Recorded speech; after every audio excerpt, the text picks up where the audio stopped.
அப்போவே கேட்டிருந்தேன்.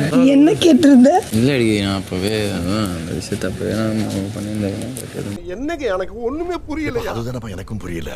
என்ன பண்ணுவ? பரவாயில்ல விட்டுறா, நாம பார்க்காததாடா.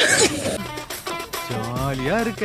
நைட் மச்சான் இந்த இடத்துல நீ எனக்கு அஃபெக்ஷனேட்டடா நான் உன்னை ஃபீல் பண்ண ஆரம்பிச்சேன்றதையும் சொல்கிறேன். ஒரு இடத்துல சொல்லி நான் என்னதான் பண்ண முடியும்? அப்ப நான் பட்ட வேதனை இருக்கே, அந்த வேதனை. ஐயோ ஐயோ ஐயோ. சரி எங்க என் காப்பு வச்சிருக்கேன். வச்சிருக்கிறதுக்கா கொடுத்தேன்.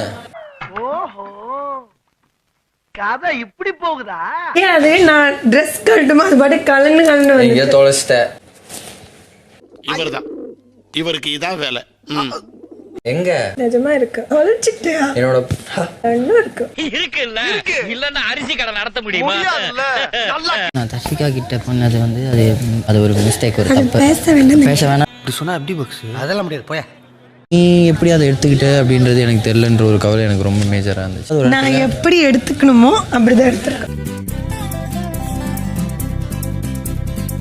ஐயோ சொல்லும் போது கேட்கலையே, நாய் அடி வாங்கிட்டு உட்காந்துருக்கே அப்படின்னு ஒரு வருத்தம் இருக்கு, வேற ஒண்ணும் இல்ல. அவ என்ன கலட்டி விட்டது கூட பரவாயில்ல மாப்பிள்ள. பக்கத்துல அவ மூஞ்சிய பத்தியா திருவிழாவில் டெல்லி அப்பள விக்கிற மாதிரி இருக்கா.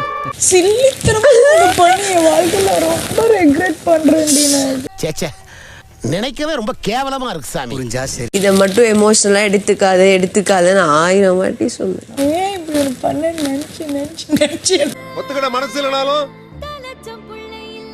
அதான் நேசம். தேவையா உனக்கு இதுன்ற போது என்னப்பா இது?